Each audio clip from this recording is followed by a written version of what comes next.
프란츠 카프카가 어떤 인터뷰에서 그렇게까지 고독하십니까? 라는 질문에 카스파르 하우저보다 훨씬 더합니다. 나는 고독합니다. 라고 말했는데 그 사람이 누군지 잘 모르겠네요. 알려주세요. 안녕하세요. 지식들지기입니다. 먼저 답변 드리기 전 이미지 저작권상 화면과 음성이 고르지 않은 점 양해 바랍니다. 영상을 끝까지 시청해 주시고 좋아요 한 번씩 눌러주세요. 영상을 만드는 사람에게 큰 힘이 됩니다. 답변 드리겠습니다. 1828년 5월 26일 거리에서 발견된 신원 미상의 고아로 발견 당시에 기이한 모습과 행동으로 화제가 되었던 인물입니다. 창백한 피부에 헐렁하고 남루한 옷차림, 언어라곤 몰라요라는 말밖에 몰랐고 먹을 줄 아는 음식은 물과 빵뿐이었다고 하죠.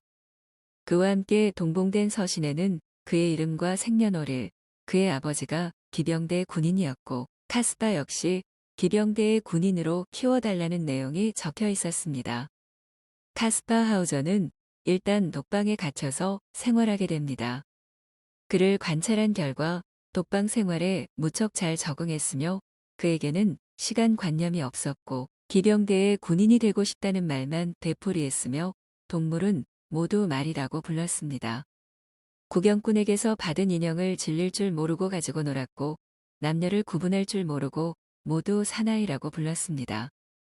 특이한 것은 그의 신체적인 점입니다. 어디서 어떻게 생활했는지 그는 무릎이 정상인과는 달라서 걷는 게 부자연스러웠습니다. 또한 신기한 것은 그의 오감이 상당히 발달했다는 것입니다. 같은 방 안에 커피나 맥주가 있으면 구역질을 했고 고기가 눈에 보이거나 냄새만 나도 구역질을 했습니다. 포도주는 냄새만 맡아도 비틀거렸고 브랜디 한 방울을 물에 넣어 마시게 하면 기분이 나빠졌다고 합니다. 빛에 상당히 민감했으며 청력도 상당히 발달한 상태였습니다. 게다가 동물이나 가질 법한 방향 감각을 소유했음이 밝혀졌죠. 처음엔 전응아인 줄 알았으나 점차 사람들과 접촉을 하면서 빠르게 언어와 생활 습관을 배우게 되었는데요. 어느 정도 언어를 하게 된 카스파 하우저에게서 그가 살아온 환경이 밝혀집니다. 길이 2m 반, 폭 1m 정도의 빛이 없고 천장이 낮아 설 수도 없는 좁은 장소에서 살습니다. 바닥에 짚을 깔고 잤으며 음식은 쓴맛이 나는 물과 빵뿐이었습니다. 잠을 무척 깊이 잤으며 잠에서 깨어나 보면 손톱과 머리가 다듬어져 있었고 집도 바뀌어져 있었습니다. 그에게 주어진 장난감은 나무로 만들어진 3마리의 말뿐이었습니다. 어느 날 한 사나이가 들어와 그에게 이름을 쓰는 법과 군인이 되고 싶어요. 몰라요란 말만을 가르쳐 주었다고 합니다. 얼마 후에 깨어나 보니 헐렁한 옷을 입고 있었고 자신에게 말을 가르쳐 주었던 남자가 그를 밖으로 데리고 나와 니른베르크의 성문 앞까지 데려다 주곤 사라집니다. 그러니까 17년 가까이를 그 누구와도 대화를 나누지 못하고 철저히 폐쇄된 감옥 같은 곳에서 혼자 지내왔단 것이죠. 이후 카스파 하우저는 니른베르크의 시의회의 지원을 받아 생활하게 됩니다.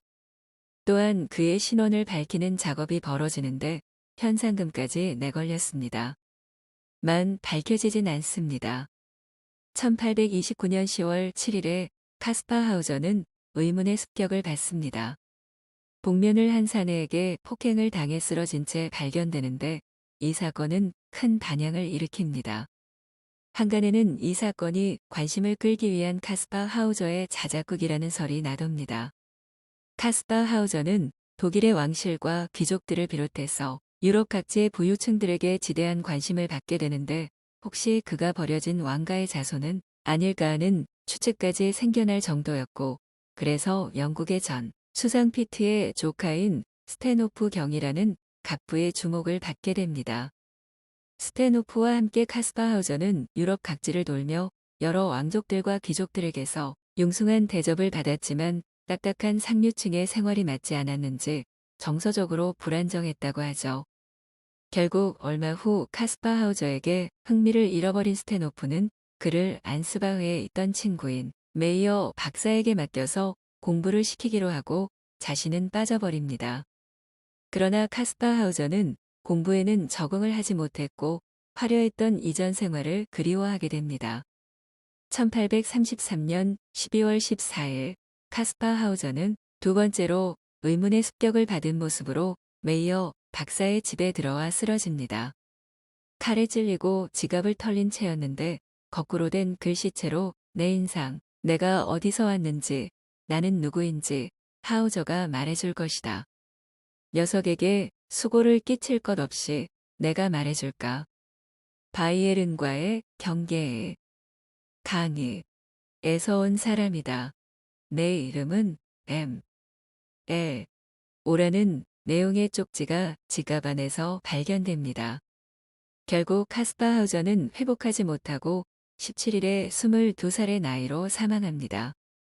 그의 죽음에 대해선 이런저런 추측이 생겨났는데 사건 현장의 눈 위에 난 발자국이 카스파 하우저의 것뿐이라는 매우 의문스런 증거가 카스파 하우저의 경호를 맡고 있던 히켈대위에 의해 제시되었고 결국 먼저의 습격 사건도 그렇지만 이번 역시 사람들의 관심을 끌기 위해 벌인 자작극이었다는 것으로 결론 지어집니다. 왼쪽이 처음 발견되었을 때의 카스파 하우저의 모습이고 오른쪽이 훨씬 나중의 모습입니다. 철저히 고독한 삶을 살았던 사람이고 결국 그것이 두려워 목숨을 걸기까지 한 사람이죠. 지금까지 지식들지기였습니다. 다음 영상은 더욱 호기심 많은 질문들로 업데이트될 예정입니다. 구독하시면 일상생활에서 가끔 궁금한 질문들이 함께할 것입니다. 지식과 상식 얻어가세요. 감사합니다.